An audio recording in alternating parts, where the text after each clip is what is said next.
Bueno, entonces el video que vamos a ver a continuación es sobre la Guerra Fría, una pelea entre capitalismo versus comunismo. Bueno, como ya lo hemos visto en videos anteriores, hay un pacto, un tratado que divide Europa en dos bloques. El bloque occidental capitalista, liderado por países que salieron victoriosos de la Segunda Guerra Mundial, pues tuvieron algo en común y desarrollaron la OTAN. Crearon la OTAN, la Organización del Tratado del Atlántico Norte. Sin embargo, el otro grupo de países liderado por la Unión de Repúblicas Soviéticas Socialistas, pues contrarresta esa creación de la OTAN con el Pacto de Varsovia. Es decir, el Pacto de Varsovia realmente es el que incita la creación de esa división que se marca en el muro de Berlín, o sea, se materializa en el muro de Berlín.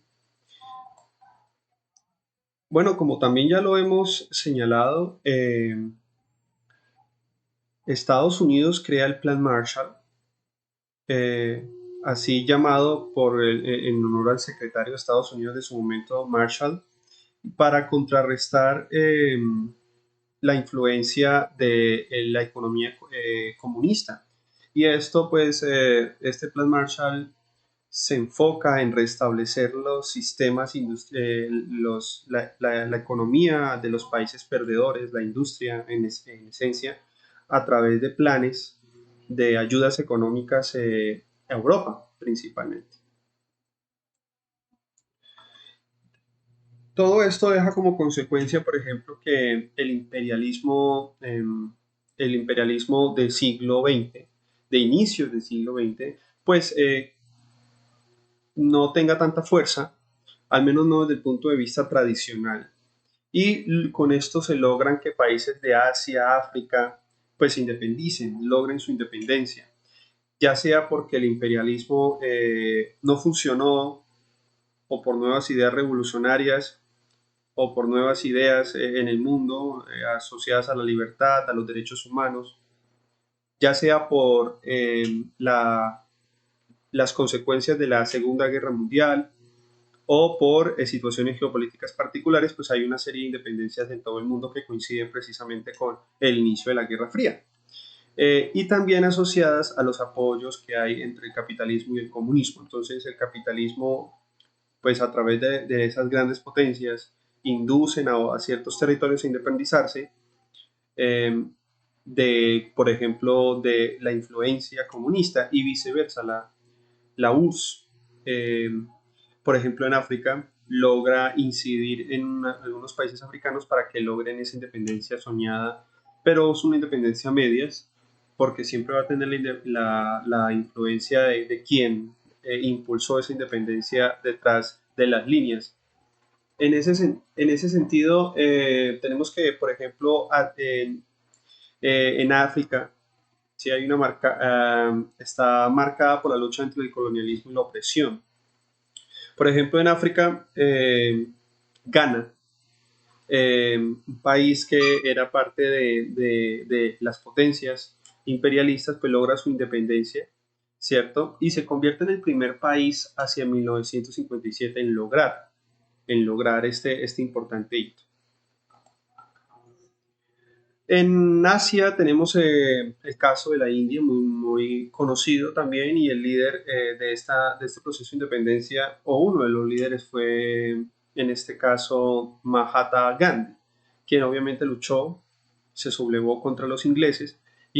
que después de la Segunda Guerra Mundial no tuvieron cómo sostener todos sus imperios coloniales que tenían. Entonces, el líder que impulsó ese movimiento de descolonización en la India, este personaje Mahatma Gandhi, pues tiene eh,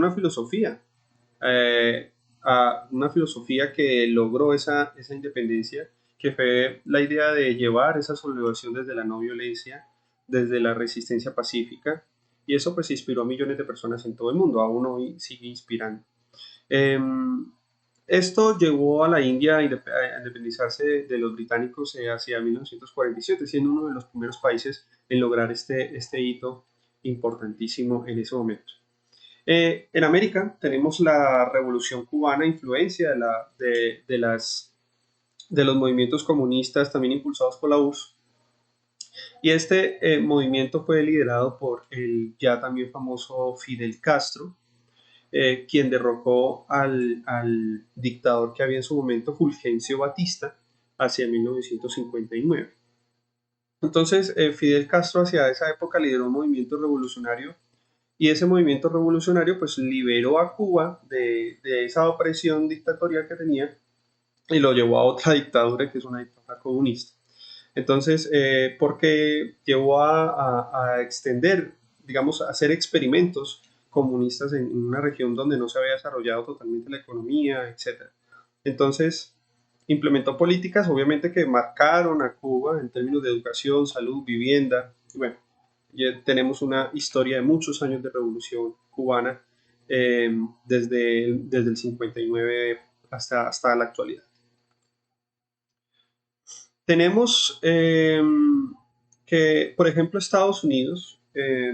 como potencia capitalista, en medio de la Guerra Fría lideró guerras subsidiarias o guerras intermedias en toda Asia, entre ellas en Vietnam, apoyó a Vietnam del Sur,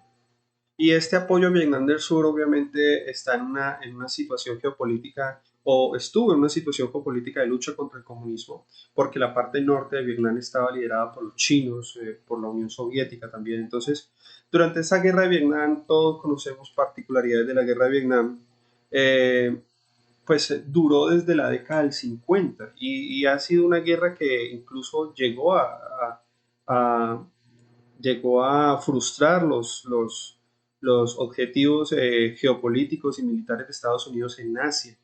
sobre todo en Asia continental. Entonces, por ejemplo, a mediados del 70, eh, Vietnam estaba dividido en dos partes, como ya le decía, gobernada por el gobierno comunista respaldado por la Unión Soviética y China, como ya lo había mencionado, y al sur por Estados Unidos. Francia era el que estaba, pero pues, con relación a la guerra le tocó delegar esa intervención a Estados Unidos. El conflicto surgió en las tensiones ideológicas políticas de la Guerra Fría y este escenario pues que permitió cómo se desarrolló a medida del conflicto se intensificó. Estados Unidos aumentó su intervención militar mediante el envío de tropas, asesores militares y suministros de Vietnam del Sur. Pero Estados Unidos desafortunadamente no logró ganar la guerra por esta misma dinámica de luchar lejos de casa, luchar contra un sentido popular que había en su momento de no intervención, el movimiento Love and Peace, el movimiento musical, artístico en los Estados Unidos, el hipismo, etcétera. Entonces, eventualmente, después de años de conflicto, Estados Unidos se retiró o retiró la mayoría de sus fuerzas y alcanzó un acuerdo de paz en el 73. La guerra de Vietnam concluye en el 75 con la victoria de Vietnam del Norte, es decir, la parte comunista. Bueno, y tenemos el caso de el elemento simbólico que vivió Europa, el cual Churchill también le llamaba una cortina de hierro, fue una cortina de hierro de verdad, porque dividió a Berlín, el epicentro de la Segunda Guerra Mundial, o al menos el epicentro de varias potencias, entre ellas los británicos, los aliados británicos de Estados Unidos, Francia, y los comunistas.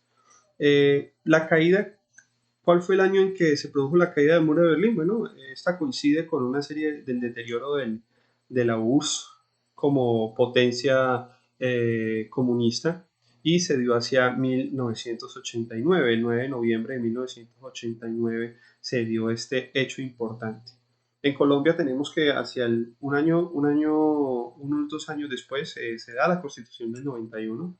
y en este escenario pues observamos que la URSS no pudo sostener una geopolítica comunista basada en la represión, basada en ciertas medidas ortodoxas, políticas antidesarrollo y